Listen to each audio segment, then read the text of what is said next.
All right. So we will be having a Rennie hour here. Oh my goodness gracious. Okay, there we go. We'll have Rennie hour here playing as the Swarm against kerocero. I believe they're practice partners playing as Kala. He seemed like he really wanted to get a Terran here when you look at this. I ended up looking at this replay previously to make sure everything worked. So we are going to see this matchup. It seems like a very difficult matchup. Oh, it looks like Rennie did the thing to get an extra worker here. You put on the extractor, make a drone, and then so on. We're going to be seeing Kala. Oh, this definitely rules out a Forge expand. I think Kala have nowhere way to get a base all that safely against a competent Zerg player. So that's something that I think is just a little too hard to handle for most Kala players. Every Kala player, just the matchup in general, right? So, essentially, look, free Overlord, good, free Scout, it's good, very nice.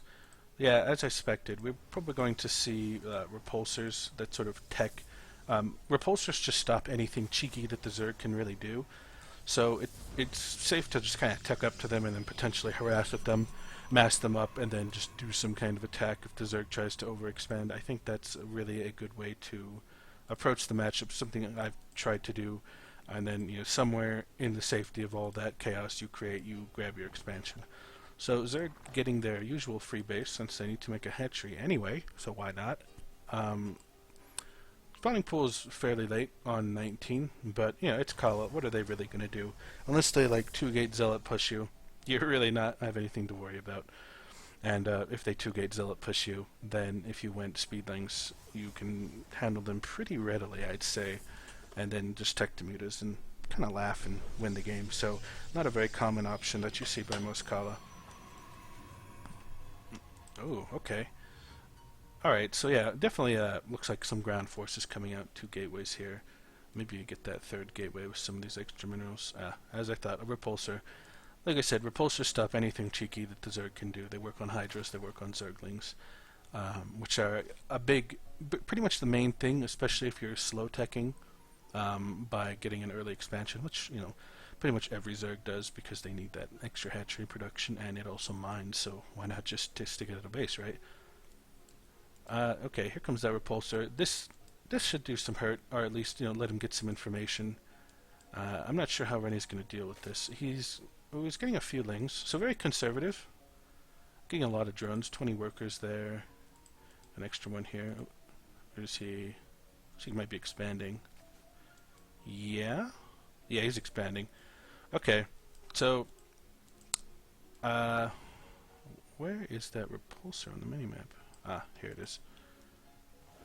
Oh, it looks like he's trying to surround it.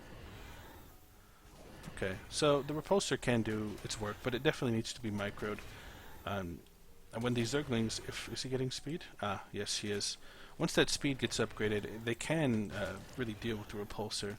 So once you get a critical mass of these repulsors, they cost 10 terrazine, but they can really stop a lot of Zergling or Hydralisk stuff early game. So if he is, let's see what his build is. Getting another repulsor, it's pretty standard, and some gateways. So if he basically keeps, did that repulsor get lost? I think it did. It looks like there's a pile of blue Protoss fire there. You definitely want to see those repulsors stay alive because you can get a good 3 of them and then kind of just do an attack or some amount, right? You want them to reach critical mass. Like repulsors and dragoons are great, but you need the repulsors, unfortunately. So losing that is not good. And Zergling speed is out now. Dragoons are just a little slow. They have this slow aiming thing where they have a delay. They don't just shoot right away, and it's kind of silly because in Brood War I think they're trying to emulate the slowness of the Dragoon. But the Dragoon could hold position and fire right away, and if this, see, those repulsors being terrazine costs, you really need them, right? You want them to get them and just keep them alive and then attack with your Dragoons, right? So that's important. With all these Zerglings and those drones, it seems like Rennie has made a good amount of drones, whereas economy is still growing, as well as being able to make Zerglings, right? He isn't like all into Zerglings. He made a lot of drones first. He's still be able to get like another hatchery. He's probably going to make a few more workers too here and there. His stats, or not stats, his build. I thought of stats. Yeah, evolution chamber, hydras. He does have a lair here, so he might go with lurkers or something. And the build here, there's 3 gateways and attacking. This can work. I think without the repulsors, though, it's going to be really hard. Because the Dragoons can just sit there and take the damage of the repulsors, of like anything the Zerg can throw out, but they need the repulsors to kind of push those Zerglings off to get the damage, to lower damage. The repulsors do a lot. Like, imagine if he had those 2 alive right here, that'd be so perfect. And those repulsors, I think, really should be trying to keep them in the back if he can help it, Of course, there's a lot of micro. Ooh, this is going to be difficult to break, especially without repulsors and this spine crawler. Yeah, and this buff guy. He had 20 attack and movement speed. I don't necessarily see this going too well. Oh man, if only the sentry were here a little earlier. That guardian shield would have been really nice to have, reducing the damage by 2, and all these little attacks like 6 damage, and the Zerglings doing 5. Like, that would have been really helpful to have, especially with those repulsors. But it looks like it might not work out here. I suspect it won't. Again, Protoss, Kala here don't have a base, so it just seems like it's going to be really hard. I mean, with the replay ending soon, especially, you can kind of have some cheats. It doesn't seem like much is going to happen here.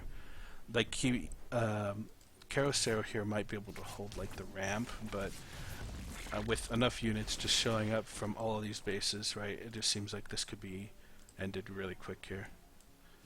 Especially without some like form of AoE to really deal with the big Zerg numbers that they end up getting here. Yeah, I think Kerocero knew his attack didn't work. He just didn't even seem to micro his units and take him to the ramp.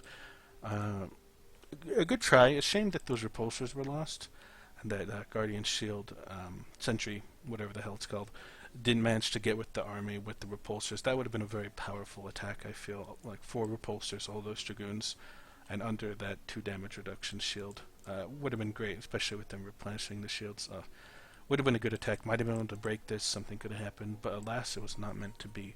So I'm going to move on to the second game. Kerocero and Renie are both really good players, so I think it's interesting to look at the game that I didn't get to see on the stream when I was watching at the time. So I'm going to have a gander at that, see how it goes. See you there. Or not.